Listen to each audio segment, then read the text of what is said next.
The 1st to the 6th century is the important time about the tithing history, because it is in the 6th century where Christianity became a state religion of Roman Empire.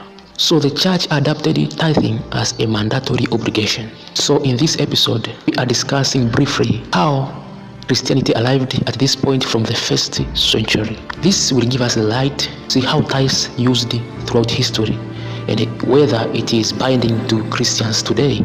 So we'll also touch briefly the time of medieval Europe and the tithing during Protestant Reformation to the modern church. The past episode we saw that Jesus taught that God values the inner attitude more than the amount given in the matter of offering.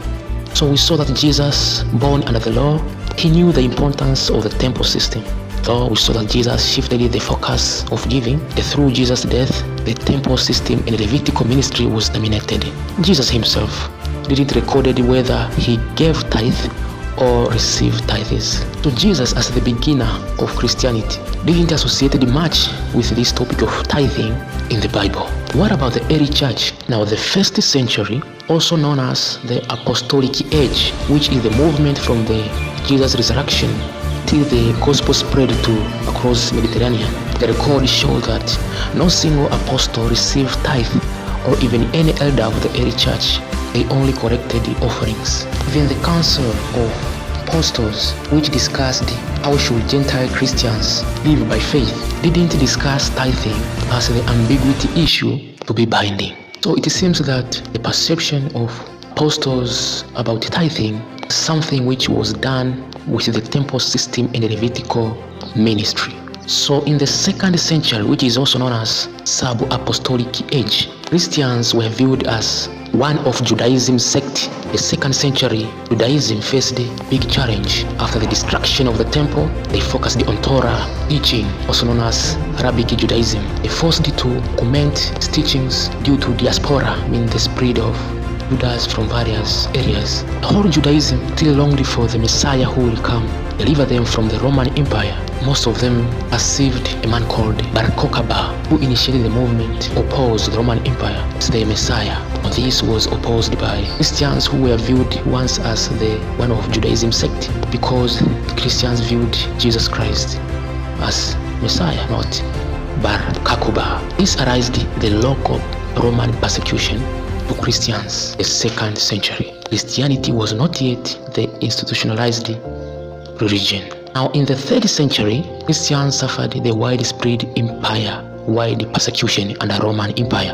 The emperors like Decius, the Diocletians enforced this persecution. During the 3rd century, Roman Empire faced various problems, which they called them the 3rd century crisis for Roman empires, because there was eruption of diseases, economic problems. So Romans thought that their gods were angry. At the same time, Christianity spread. They was no longer viewed as the one of Judaism sect. Not only poor, but even the officers of Roman Empire were Christians. Christianity was viewed as a state within a state. When Romans tried to enforce the offering their gods to eliminate this crisis, there was the opposition of Christianity. This opposition was not viewed only as the religious thing, but a state issue. So there was a severe persecution in the 3rd century. Something important to note in the 3rd century is that though Christianity was not an institutionalized religion, but it was widely spread with a high speed. Due to the influence of Christianity, there was a war within Romans and the barbarians. Here is when we arrive in the 4th century, where there was an imperial shift. The Emperor Constantine legalized the faith via the Edict of Milan 313. The Emperor Theodosius made it official state religion by 380. It is in the 4th century that Christianity was legally known and there was a state religion. Now tithing here was not much enforced, but leaders of the church advised give tithing, and the government was giving grants to the church to support hospitals, the poor, the bishop who worked in the church. Therefore, from the 1st century to the 4th century, tithing was not a mandatory but mostly a voluntary thing. Here is when we arrive in the 5th century. It is in the 5th century where there was a decline in the imperial system, the Western Roman Empire faced the barbarian invasion. So the church solidified institutional power, which is also known as the papacy.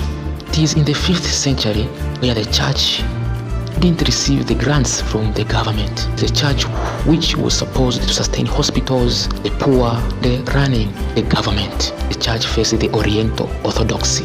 Here is when the church that formed the hierarchy structure. There was a need of the stable financial source so that the church could sustain its institutional power under papacy. So these movements prolonged until the 6th century, where Christianity became the state religion of Roman Empire.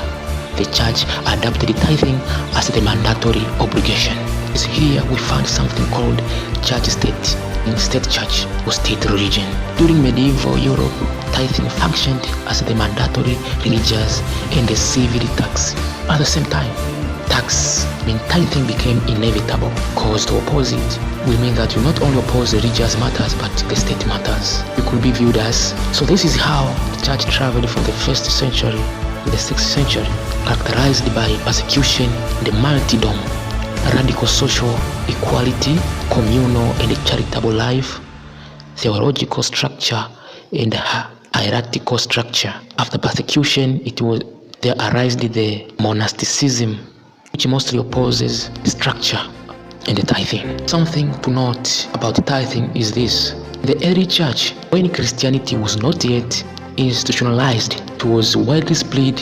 It was having the high influence which the Roman Empire could not bear. When Christianity was institutionalized, its influence greatly declined, and there was a rise in the financial requirements. When the elders of the church tried to solve the problem, the finances, their councils always they arrived the solution of reinforcing tithing, how it was practiced in the Old Testament, or at least in the early Judaism.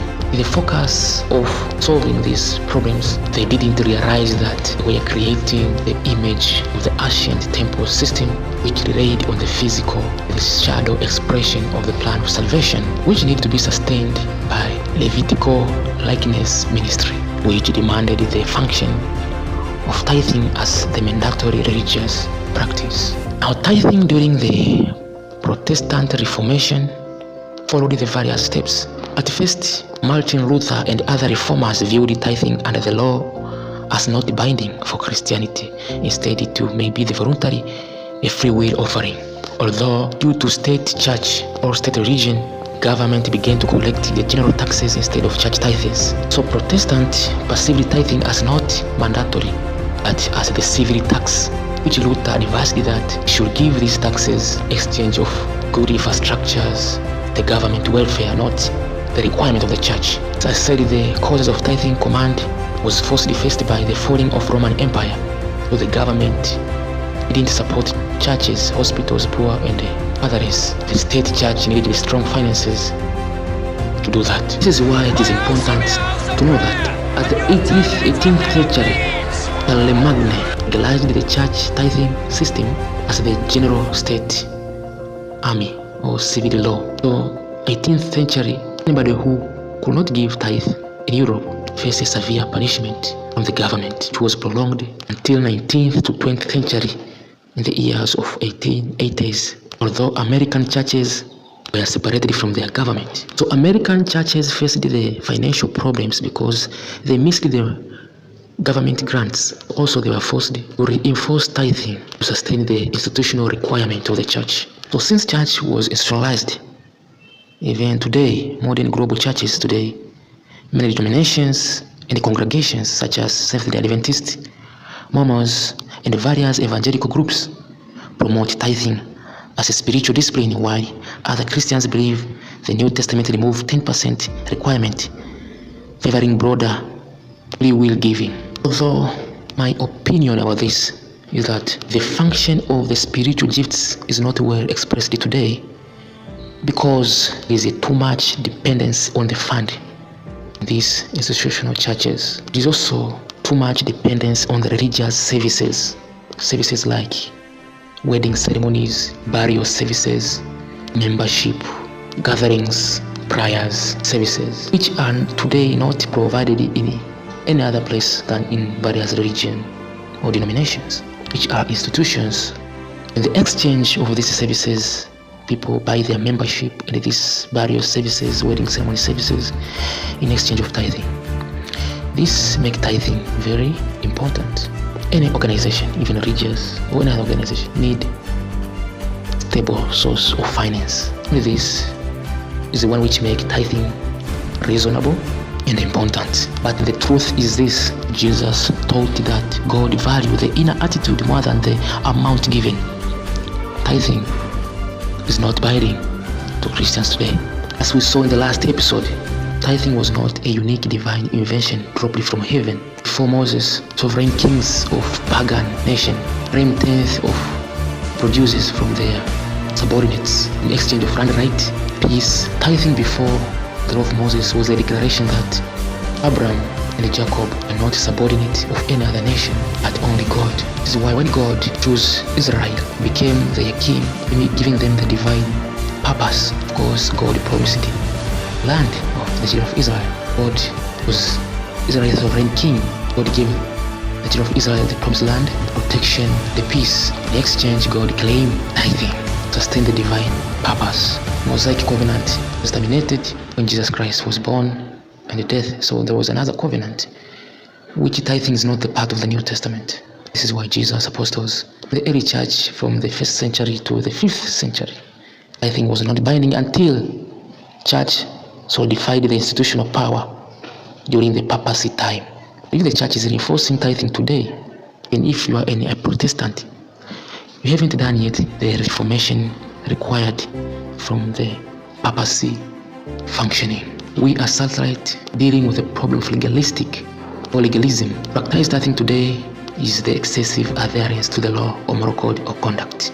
God is not judging anyone today. No one should judge